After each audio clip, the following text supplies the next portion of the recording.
धन्यवाद डॉक्टर हाशमी। मंच पर स्थित लखनऊ विश्वविद्यालय के emeritus vice chancellor professor Manu Kamal, our Dean Faculty of Arts professor Arvind ji, chief proctor professor Rakesh ji, हमारे सभी सम्मानित शिक्षकगण, all the participants who have, I'm told, have come from different institutions and very dear research scholars. आप सबका विश्वविद्यालय में और इस कार्यक्रम में, इस वर्कशॉप में बहुत बहुत स्वागत है।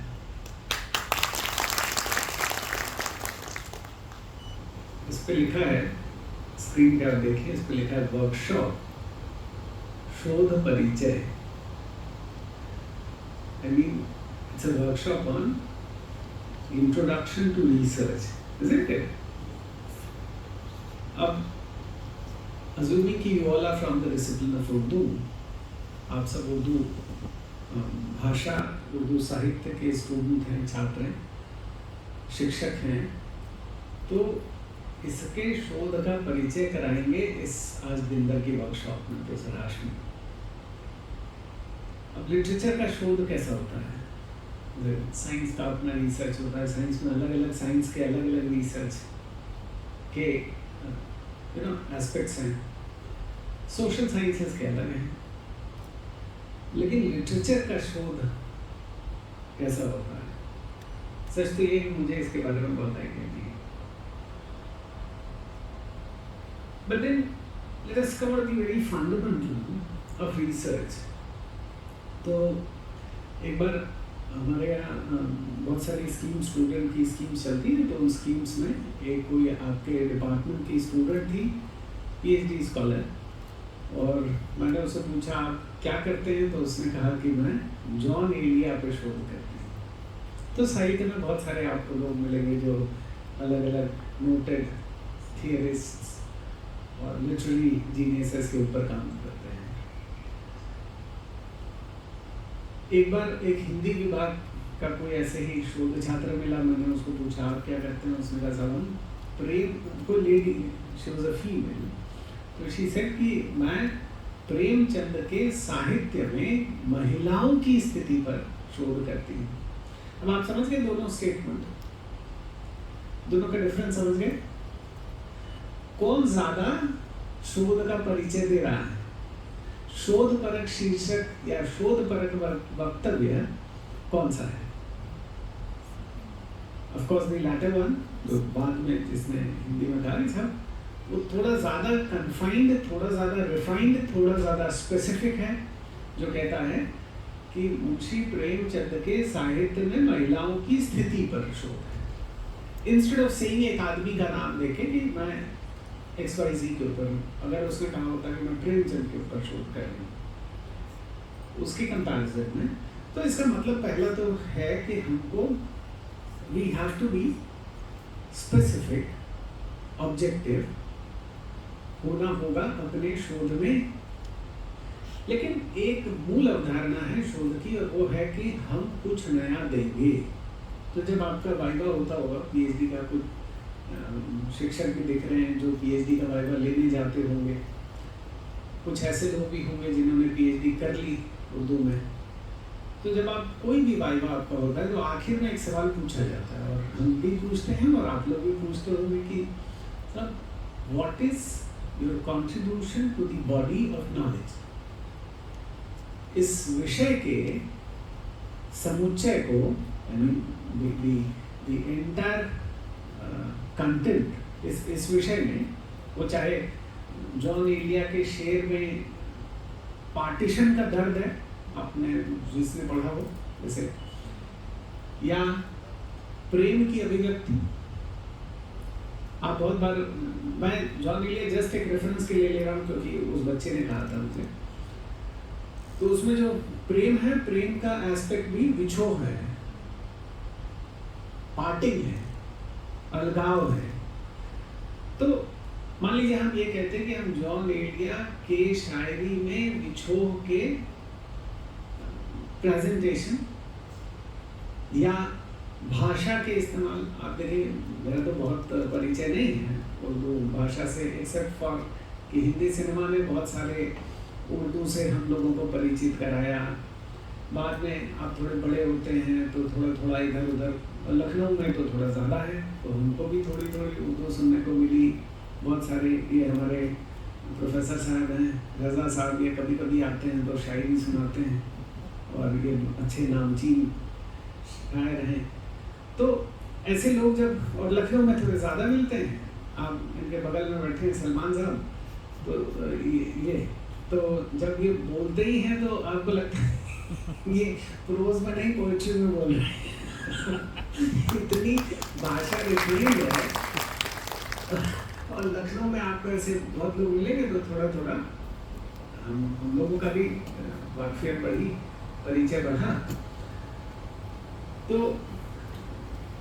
जैसे मुझे ये समझ में आता है कि गालिब ने जो शब्द इस्तेमाल किए वो थोड़े ज़्यादा पर्शियन थे, लेस ऑफ उर्दू था। शायद वो 200-250 साल पुराना रहा होगा, उर्दू तो बाद की भाषा है, तो वो थोड़ा थोड़ा ज़्यादा टफ है, जो हमको आपको शायद उतनी आसानी से समझ में ना आए। फिर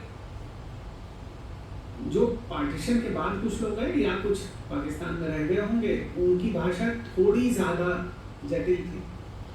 शुरुआती दिनों के शायद जो उधर से इधर आए या पंजाब में जो ज़्यादा, आधा पंजाब पाकिस्तान में गया, आधा पंजाब हिंदुस्तान में आए, और वहाँ से जो लोग हिंदी सिनेमा में आए वो ज़्यादा उर्दू पर राइटिंग करते थे। साहिर और इस तरह के लोग जो थे, जो बड़े नामचीन लोग हुए।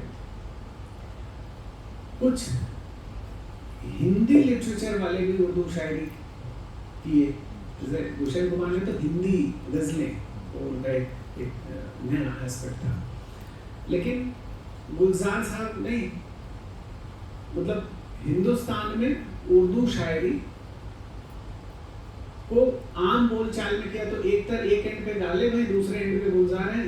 एक एक्सट्रीमली टफ लैंग्वेज है, एक बहुत ही आम। तो उनके आप कविता पढ़िए, उनकी गज़लें पढ़िए, तो आपको समझ में आएगा कि कितना हमारे आम बोलचाल के शब्दों का इस्तेमाल है। वो चाहे वो मिश्री की डली हो, चाहे वो अंगीठी हो, ये सब बहुत आम बोलचाल, आम शब्दों का इस्तेमाल है, लेकिन भाव का प्रेजेंटेशन है। लेकिन साहब ये तो पढ़ना हुआ, ये हम भी पढ़ रहे हैं, हम मैनेजमेंट के हैं, आप पढ़ रहे हैं लिटरेचर के हैं। आपका पढ़ना अलग होगा, मेरा पढ़ना अलग होगा, और उसका जब क्रिटिकल राइटिंग हम करेंगे, अगर मैं करूँ, यहाँ इकोनॉमिक्स के प्रोफेसर बैठे हैं, पॉलिटिकल साइंस के प्रोफेसर बैठे हैं, सोशल वर्क के प्रोफेसर बैठे हैं, हम मैनेजमेंट के हैं, विभाग में यहाँ सभागार में अलग अलग विषय के लोग बैठे हैं, वो भी उस साहित्य को पढ़ेंगे। वो भी उस पर आप कहिएगा तो 2 पेज से लेके 20 पेज तक की क्रिटिकल राइटिंग कर सकते हैं। लेकिन आपकी क्रिटिकल राइटिंग डिफरेंट कैसे होगी हमारे वाले से? अलग होनी चाहिए ना। और मैं आपको बहुत गंभीरता से बता रहा हूँ कि बहुत सारे इंटरव्यूज में, हम लोग जब सिलेक्शन के इंटरव्यूज में देखते हैं, ये डिस्टिंक्शन ये मिसिंग है। I'm not trying to pass a generic statement, like बहुत सामान्य सरलीकरण नहीं कर रहा हूँ, लेकिन इसको देखिए कि आपकी विशिष्टता कैसे बनेगी भाषाविद के नाते। आप उर्दू पढ़े और यहाँ बाकी लोग नहीं पढ़े, तिवारी जी नहीं पढ़े, लेकिन साहित्य का रस तो इनको भी होगा। तो गालिब से लेके गुलजार तक में ऐसा हो सकता है कि जिन शब्दों के अर्थ नहीं मालूम हुए उनको जान गए, पढ़ लिया। एक कविता मैंने आज सुबह, हमारे रिश्तेदार हंसी मजाक में बात हो रही थी, तो मैंने उनको एक ऐसे ही प्रसंगवश शायरी सुनाई, और उसमें एक शब्द था बेखुदी। वो टिपिकल वकील आदमी, उन्होंने कहा अच्छा ऐसा है, आप बता तो ठीक रहे, लेकिन ये उसमें अर्थ तो बताइए, बेखुदी बने क्या? तो जब अर्थ जान गए तो उन्होंने कहा कि ठीक है, तो हमको भी समझ में आ रही है। I mean, तो it's not all about usage of words, isn't it? लेकिन आप जब आपका परिचय उस शोध से हो या आपके शोध से दुनिया का परिचय हो, तो वो आपको डिस्टिंक्ट कैसे बनाएगा?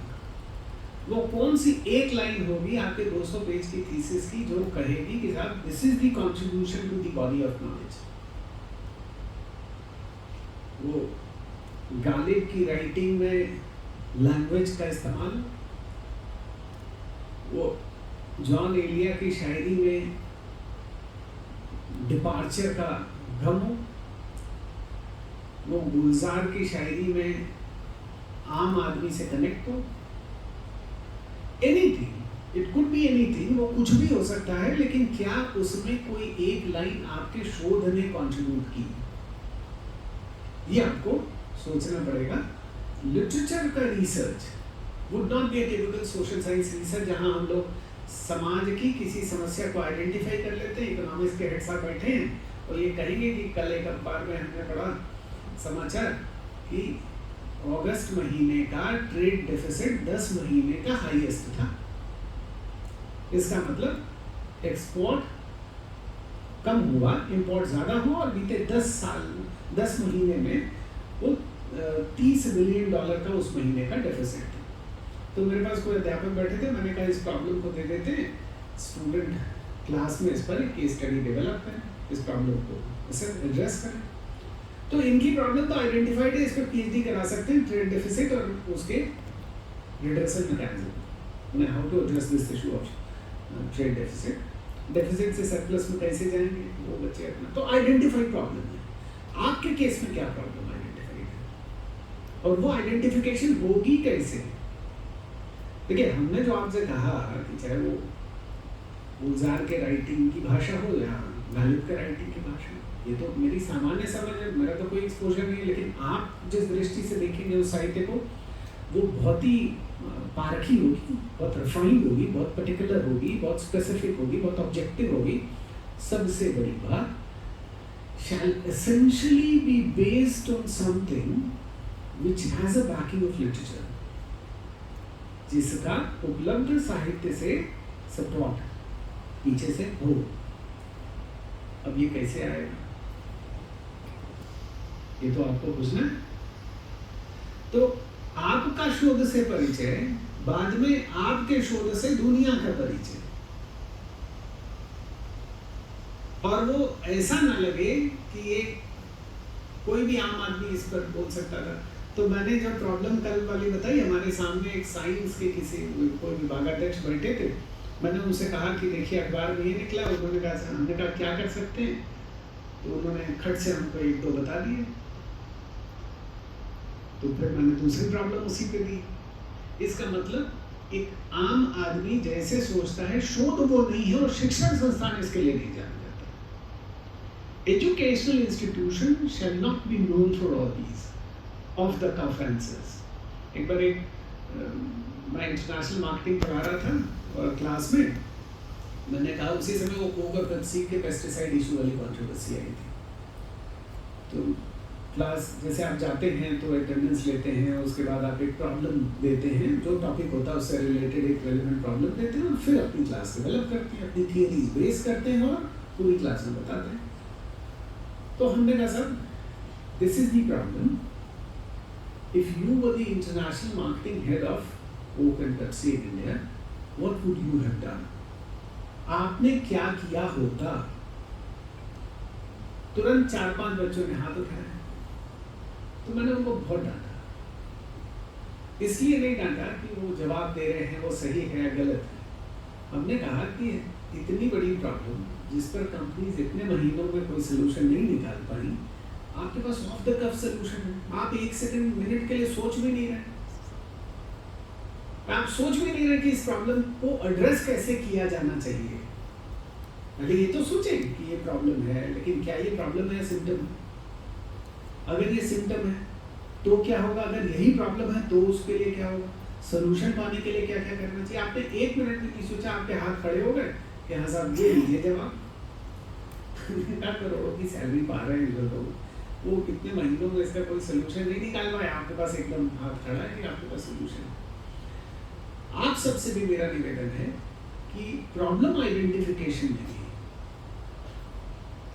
इस पे करेंगे तो हम पूछते हैं क्यों करेंगे। अगर मान लीजिए गुलजार के लेखन में भाषा विज़ावी गालिब के लेखन की भाषा, हम एक शोध करना चाहते, क्यों करना चाहते हैं? सपना आया था, क्यों करेंगे? आप कोई और क्यों नहीं करेंगे? मॉडर्न उर्दू के ऊपर क्यों नहीं करेंगे? What should be the literary aspect of modern Urdu to make it more acceptable to the society, to take it to the masses? अरे हम जस्ट कह रहे हैं कि ये करिए, ये नहीं कह रहे हैं, हम कह रहे हैं आपने जो भी सोचा वो ही क्यों सोचा, उसका आधार होगा ना। तो आपको आज दिन भर की वर्कशॉप में ऐसी बहुत सारी दुश्वारियों से दो चार कराया जाएगा, आपको बताया जाएगा कि आप प्रॉब्लम आइडेंटिफिकेशन। मुझे लगता है बहुत सारे लोग जब हम पूछते हैं, और नए रिसर्च स्कॉलर्स हैं, हम उनसे पूछते हैं कि भाई आप ऐसा क्यों कर रहे हैं, वो पहले ही जाके टीचर को बोलते हैं हमको ये मान लो गालिब पे करना है, हमको इसके उर्दू प्रोज के ऊपर करना है, उर्दू राइटर्स के ऊपर करना है। क्यों करना है भाई? ये सोचने के लिए क्या सोचा तुमने कि तुमको ये करना है? बहुत सारे लोग टाइटल से शुरू करते हैं, मुझे लगता है टाइटल तो आखिरी कहानी है, कहानी तो प्रॉब्लम से शुरू होगी ना। और वो प्रॉब्लम कहां से आएगी? वो लिटरेचर से आएगी, कोई प्रिलिमिनरी स्टडी करेंगे वहां से आएगी। हमने टाइटल पहले तय कर लिया, हमको गालिब पे करना, हमको जॉन एलिया पे करना है। क्यों करना है? हमको उर्दू ग्रामर के ऊपर क्यों नहीं करना है? उर्दू ग्रामर का इंफॉर्मेशन टेक्नोलॉजी से लिंकेज कैसे एस्टैब्लिश कर सकते हैं, इसके ऊपर क्यों नहीं करना? आर्टिफिशियल इंटेलिजेंस के थ्रू उर्दू लैंग्वेज को मासेस तक पहुंचाने में क्या रोल हो सकता है, इसके ऊपर क्यों नहीं करना? हम नहीं कह रहे ये करिए, हम कह रहे कुछ भी करना है तो there has to have a basis for this. This is where I am trying to draw your attention to, and I believe with the day long workshop you will be exposed. आप सबको परिचय कराया जाएगा उन तमाम aspects से जो आपका परिचय शोध से बेहतर करे, और लेटर जब आपका शोध क्रिएट हो जाए, बन जाए, तब आपके शोध से दुनिया का परिचय कराए। तब कोई कहे कि आप इनका काम है, देखिए लखनऊ विश्वविद्यालय के उर्दू विभाग ने ऐसा एक शोध किया, आपके पास बड़े ज़हीन शिक्षक हैं, ये रज़ा साहब का अच्छा नाम है इनके विषय में, तो ये उसका सॉफ्ट पार्ट शायरी वगैरह करते हैं। तो हाशमी साहब प्रोज में काम करते हैं, कोई पोइट्री में कर रहा, कोई प्रोज में कर रहा, कोई ग्रामर में करेगा, कोई इसके मॉडर्न एस्पेक्ट पे करेगा, कोई इसके ह्यूमन एस्पेक्ट पे करेगा, कोई इसके टेक्निकल एस्पेक्ट के ऊपर करेगा। तो अलग अलग लोग अलग अलग चीज़ें करेंगे, तो आपको विभाग भी समझ होगा। बहुत सारे विद्वान मुझे लगता है एक्सपर्ट्स इन्होंने बुलाए होंगे जो इसके अलग अलग एस्पेक्ट्स पे चर्चा करेंगे, आप लोग सीखें। एक छात्र के नाते मैं बार बार कहता हूँ, और आप सबसे फिर कह रहा हूँ कि जितना प्रश्न हो सकता है उतना पूछें।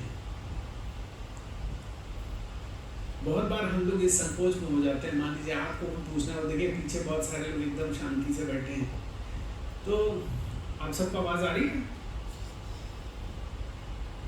बहुत बार हम इसलिए प्रश्न नहीं करते हैं कि हमको ये लगता है कि क्या कहीं मेरा प्रश्न एकदम स्ट्रेट तो नहीं है, गैर वाजिब तो नहीं है, गलत तो हम नहीं पूछ रहे। अगर आप ऐसा सोचेंगे तो आप तो लाइफ में कुछ as an academician it's a crime. एक छात्र, एक शिक्षार्थी होने के नाते ये एक अपराध है जो आप कर रहे हैं। आप पूछिए, हमारे बात से आप नहीं संतुष्ट हो सकता है आपके प्रश्न का मेरे पास भी जवाब नहीं हो, तो हम भी कहेंगे कि साहब ठीक है, हम इसको और देख के बताएंगे। अभी मेरा परिचय इस विषय से इतना ही, हम और परिचय लेके आएंगे और फिर आपको इस पर विमर्श करेंगे। तो पूछिए, समृद्ध होइए, जितना डीप जा सकते हैं जाइए। और रिसर्च तो जैसे सुई होती है, वो किसी में अंदर अंदर अंदर अंदर अंदर जा सकती है। तो रिसर्च में बहुत सारी चीज़ें हम नहीं करते हैं, हम बहुत कन्फाइन करते हैं और उसमें बहुत नीचे जाने की कोशिश करते हैं। आप सब बहुत ज़हीन है, मुझे इतना बताने की ज़रूरत नहीं है। आप सब you all are in safe hands, so अच्छा काम करिए अपना भी नाम करिए, अपने विश्वविद्यालय का भी नाम करिए, अपने विभाग का भी नाम करिए, अपना करियर बनाइए, अपने परिवार को का नाम रोशन करिए। बहुत बहुत शुभकामनाएं मेरी इस वर्कशॉप के मीनिंगफुल आउटकम के लिए, और बहुत बहुत धन्यवाद।